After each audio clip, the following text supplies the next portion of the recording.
ఓం శ్రీ మాత్రే నమః. 558వ నామము కమలాక్ష నిషేవిత. నిన్న కాళహంత్రి అయింది. కాళహంత్రి మృత్యువుని సంహరించు తల్లి అని చెప్పారు. ఈరోజు కమలాక్ష నిషేవిత. కమలాక్ష, కమలము అంటే సంపూర్ణముగా వికసించిన పద్మము. కమలము అంటే సంపూర్ణముగా వికసించినది. అటువంటి వికసించిన కన్నులు కలిగిన వాడు. కలిగినటువంటి ఆ వికసించిన కన్నులు కలిగిన వారితో సేవింపబడినది తల్లి.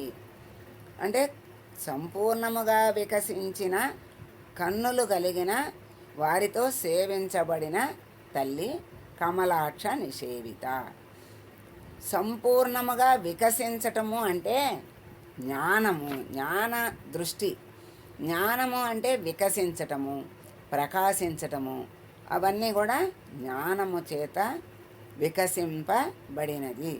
అలా అమ్మవారు ఎవరి చేత సేవింపబడుతుంది అంటే సంపూర్ణ జ్ఞానము కలిగిన వారి చేత సేవింపబడుతుంది.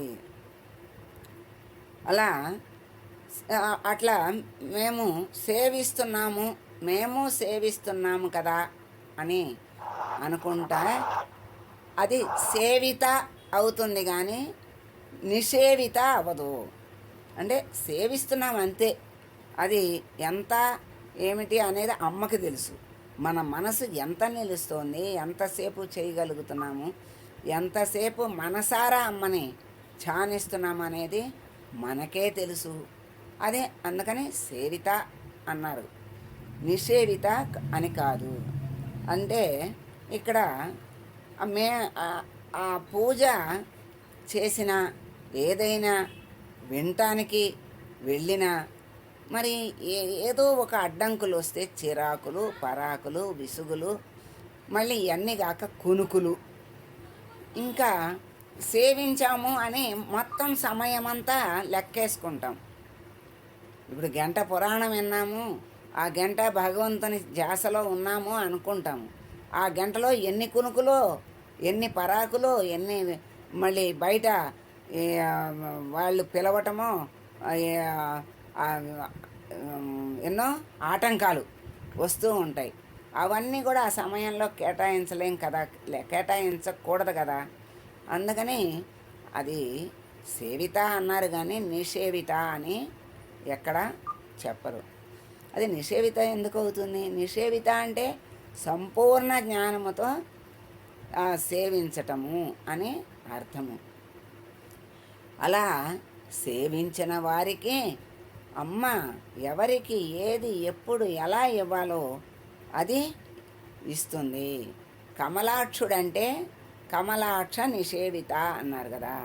కమలాక్షుడంటే విష్ణువు.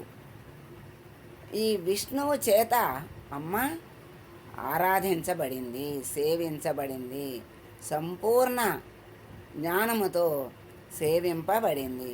ఇంకో చోట శివారాధ్య అని కూడా చెప్పబడింది. అంటే శివారాధ్య అంటే శివుని చేత ఆరాధింపబడింది అమ్మ. ఇంకో నామంలో హరిబ్రహ్మేంద్ర సేవిత అని కూడా చెప్పబడింది. బ్రహ్మాది దేవతలతో, ఇంద్రుల చేత, అందరి చేత అమ్మ ఆరాధించబడుతోంది, సేవించబడుతోంది. ఇలా మరి ఆ పరిపూర్ణమైనటువంటి జ్ఞానముతో ఉన్నటువంటి ఈ దైవాలతోనే అమ్మ సేవించబడుతోంది సంపూర్ణమైన జ్ఞానము చేత. అలా మరి ఆ తల్లిని ఆరాధించిన వాడు నారాయణుడు. ఆ నారాయణుడే నీలమణులతో ఉన్న విగ్రహాన్ని విష్ణువు అమ్మని ఆ నీలమణులతో ఉన్న అమ్మ విగ్రహాన్ని ఆరాధించాడట. అందుకని నీలకాంతుల తల్లిని ఆరాధించిన వాడు గనక నారాయణుడు అనే పేరు కూడా వచ్చింది. నార అంటే నీరము, నీరములో నివసించేటువంటి వాడు నారాయణుడు అని కూడా పేరుంది. పుండరీకాక్ష అంటారు నారాయణ్ణి. పుండరీకము అంటే హృదయము. హృదయ పద్మమునందు వ్యాపించిన వాడు అని అర్థం వస్తుంది. హృదయానికి కేంద్రముగా ఉన్నవాడు గనక పద్మనాభుడు అనే పేరు కూడా వచ్చింది ఆయనకి. అటువంటి కమలాక్షుడు అంటే కమలములు, కమలాక్షుడు అంటే వికసించిన పద్మములు వంటి కన్నులు కలిగిన వాడు అని అర్థము అని చెప్పారు కదా.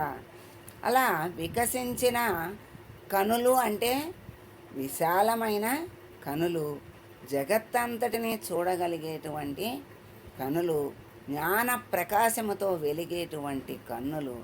అటువంటి కన్నులు కలిగిన నారాయణునితో, విష్ణువుతో ఆరాధించబడింది కమలాక్ష నిషేవిత.